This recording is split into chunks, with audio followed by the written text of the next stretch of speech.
आपने तस्करा किया और वो सारे पहलू बताए जिससे डोनाल्ड ट्रंप जंगों को तो ख़त्म करवा सकते हैं। अब आ जाएं ज़रा कैमला हैरिस की तरफ कि वो जिस तरह से अट्रैक्ट कर रही हैं अपने वोटर्स को, ख़ासतौर पे ख़वातीन को, उसका कितना फ़ायदा हो सकता है उन्हें? देखिए, जो विमेन कार्ड जो इस्तेमाल करने का सोच रही हैं, उसमें भी उनको नेचुरली थोड़ा-सा तो फ़ायदा यकीनन होगा, इसमें कोई डाउट नहीं है। लेकिन दूसरी तरफ ये भी देखिए, जो रिपब्लिकन ख़वातीन हैं, वो उतनी ही कंज़र्वेटिव हैं जितने रिपब्लिकन मर्द हैं। सो रिपब्लिकन्स जनरली अबॉर्शन के बहुत खिलाफ हैं और वो रिप्रोडक्टिव जो राइट्स हैं, उसकी बजाय वो प्रो लाइफ़ अपने आप को कहते हैं कि हम लाइफ़ बचाने पे बिलीव करते हैं, लाइफ़ को किल करने पे बिलीव नहीं करते। तो ये बहुत ज्यादा उनके लिए फेवरेबल नहीं है, ये उतना ही फेवरेबल है जितने के डेमोक्रेट मर्द हैं। ठीक सो है। मेरा नहीं ख्याल कि ये बहुत ज्यादा उनके लिए फेवरेबल ऑप्शन होगी।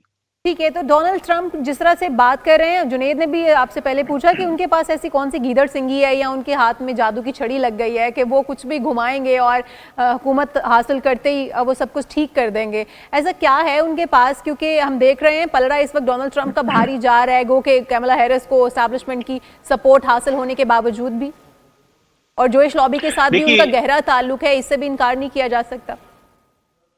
देखिए, एक तो वो उनके ज़ाती मरासम भी हैं जूश कम्युनिटी में। उनका दामाद जैरेड कुशनर वो बहुत ज़्यादा इफ़ेक्टिव है, बहुत ज़्यादा एक्टिव है, न सिर्फ जूश कम्युनिटी में बल्कि मुस्लिम कम्युनिटी में भी। अरब कम्युनिटी में, जो सही है। मुस्लिम ममालिक हैं, वहाँ पे भी उनके बहुत अच्छे मरासम हैं।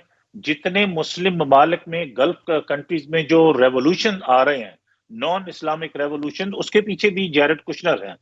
सो वहाँ पे जो अगर जो चेंजेस लानी है वो जैरेड कुशनर की अपनी उनकी कैरिस्मेटिक पर्सनैलिटी लाएगी। और जो अमेरिका में जो उन्होंने चेंजेस करनी है, तो याद रखिए प्रेसिडेंट ऑफ अमेरिका के पास एग्जीक्यूटिव ऑर्डर की पावर होती है। चाहे वो चाहे वो एस्टेब्लिशमेंट उनके इक़दामात को पसंद करे या ना करे, बट अगर president of America if he puts his feet down and he says I am going to sign the executive order, तो वो एग्जीक्यूटिव ऑर्डर को फॉलो करना एक कानून का हिस्सा है।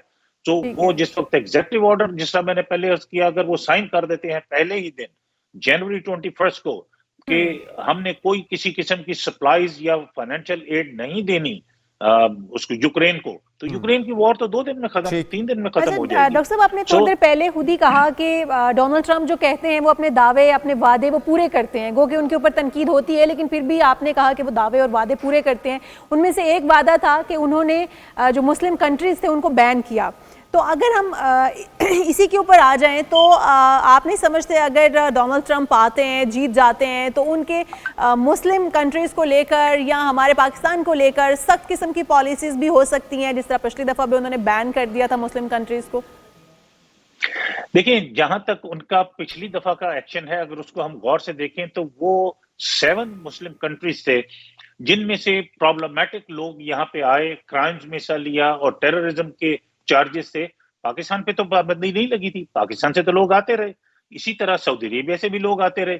सो जहां से कोई प्रॉब्लम वाले रिलेशनशिप होंगे वहां पे वो बैन अगर लगाते हैं। लेकिन इस दफा मैं मजे की बात बताऊं, इस दफा उन्होंने मुस्लिम बैन के बारे में कोई बात नहीं की। हाँ, उन्होंने ये जरूर कहा है कि इमिग्रेंट्स जो आएंगे और जराइम में हिस्सा लेंगे, मैं उनके खिलाफ सख्त एक्शन लूंगा। As an immigrant myself and as a US citizen myself, मैं तो चाहूंगा कि मेरा मुल्क, मेरी कम्युनिटी और मेरा शहर सेफ और सिक्योर हो, क्योंकि हम इलीगल काम नहीं करते, हम कोई गैर कानूनी किसी वायलेंट एक्ट्स में हिस्सा नहीं लेते। तो मैं चाहूंगा कि मेरी फैमिली, मेरा घर, मेरा कारोबार, मेरा सब कुछ सेफ और सिक्योर हो। मैं तो पूरी तरह उनको सपोर्ट करूंगा।